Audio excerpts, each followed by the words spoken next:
गीता जी अध्याय 6 श्लोक 5।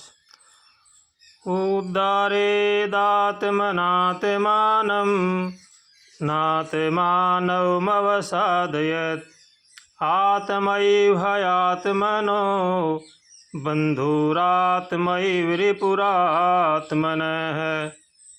भगवान गीता जी में कह रहे हैं, अपने द्वारा अपना उद्धार करे, अपना पतन न करे, क्योंकि आप ही अपना मित्र हैं और आप ही अपना शत्रु हैं। गुरु बनाना या बनना गीता जी का सिद्धांत नहीं है। वास्तव में मनुष्य आप ही अपना गुरु है और आप ही अपना शत्रु है।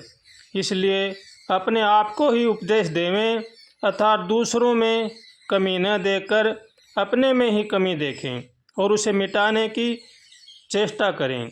भगवान भी विद्यमान है, तत्वज्ञान भी विद्यमान है और हम भी विद्यमान हैं। फिर उद्धार में देरी क्यों हो रही है? इसी का यही कारण है कि नाशवान व्यक्ति पदार्थ और क्रियाओं में आसक्ति के कारण ही उद्धार में देरी हो रही है। इसे मिटाने की जिम्मेवारी हम पर ही है, क्योंकि हमने ही आसक्ति की है।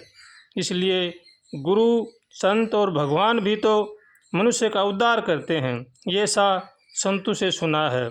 गुरु, संत और भगवान मनुष्य का तभी उद्धार करते हैं जब वह समय उन्हें स्वीकार करता है, अर्थात उन पर श्रद्धा और विश्वास करता है, उनके सन्मुख होता है, उनकी शरण ग्रहण करता है, उनकी आज्ञा का पालन करता है। गुरु, संत और भगवान का कभी अभाव नहीं होता है। पर अभी तक हमारा उद्धार नहीं हुआ, तो इसमें सिद्ध होता है कि हमने ही उन्हें स्वीकार नहीं किया है। जिन्होंने उन्हें स्वीकार किया है उन्हीं का उद्धार हुआ है। अतः अपने उद्धार और पतन में हम ही हेतु हुए हैं। इसलिए गुरु, भगवान और संतों का आदेश स्वीकार करना चाहिए। बंधुरात्मात्मनस्तस्य येनात्मैवात्मनः जितः अनात्मनस्तु शत्रुतवे वर्तेतात्मैव शत्रुवतः। जिसने अपने आप से अपने आप को जीत लिया है उसके लिए आप ही अपना बंधु है, और जिसने अपने आप को नहीं जीता है, जैसे अनात्मा का आत्मा ही शत्रुता में शत्रु की तरह बर्ताव करता है। गीता जी में भगवान कह रहे हैं, हे अर्जुन, यह योग न तो अधिक खाने वाले का और न बिल्कुल न खाने वाले का, तथा न अधिक सोने वाले का और न बिल्कुल सोने वाले का सिद्ध होता है। दुखों का नाश करने वाला योग तो यथा योग्य आहार विहार करने वाले का, कर्मों में यथा योग्य चेष्टा करने वाले का तथा यथा योग्य सोने और जागने वाले का ही सिद्ध होता है। वश में किया हुआ चित्त जिस काल में अपने स्वरूप में स्थित होता है और समय संपूर्ण पदार्थ में निष्प्रवश हो जाता है, इस काल में वह योगी है, ऐसा कहा जाता है।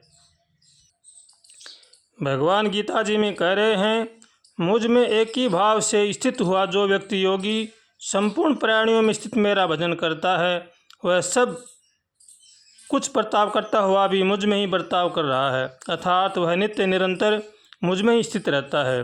भगवान का भगत अपने शरीर के सहित संपूर्ण संसार को भगवान का ही स्वरूप समझता है, इसलिए वह नित्य निरंतर भगवान में ही रहता है और भगवान में ही सब बर्ताव करता है। उसके भाव में ये 5 बातें रहती हैं। मैं भगवान का हूँ, मैं जहाँ भी रहता हूँ भगवान के दरबार में रहता हूँ, मैं जो भी शुभ कार्य करता हूँ भगवान का ही कार्य करता हूँ, मैं शुद्ध सात्विक जो भी पाता हूँ भगवान का ही प्रसाद पाता हूँ, और भगवान के दिए प्रसाद से भगवान के ही जनों की सेवा करता हूँ। जैसे गंगा जल से गंगा का पूजन किया जाए, ये से ही उस भगत का बर्ताव भगवान में हो जाता है।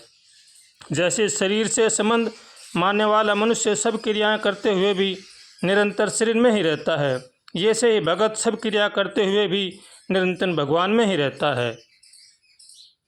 इसलिए भगवान अर्जुन से कह रहे हैं, हे अर्जुन, जो भगत अपने शरीर की उपासना से सब जगह मुझे समान देखता है और सुख अथवा दुख को भी समान देखता है, वह परम योगी माना गया है और वह मुझे अत्यंत प्रिय है। मन को वश में अर्थात शुद्ध करने के दो ही उपाय हैं, कहीं भी राग द्वेष न होना और सब में भगवान को देखना। जब तक साधक के भीतर राग द्वेष रहते हैं तब तक वह सब में भगवान को नहीं देख सकता। जब तक साधक सब में भगवान को नहीं देखता तब तक मन सर्वथावश में नहीं होता। कारण कि जब तक साधक की दृष्टि में एक भगवान के सिवा दूसरी सत्ता की मान्यता रहती है तब तक मन का सर्वथा निरोध नहीं हो सकता। इसलिए भगवान से रोज़ प्रार्थना करें, सब में भगवान का अंश देखें, सभी को भगवान का समझें। ये भगवान से रोज़ प्रार्थना करें। अगर रोज़ प्रार्थना करेंगे तो भगवान बड़े दयालु हैं, हमारी प्रार्थना ज़रूर सुनेंगे। नारायण नारायण नारायण।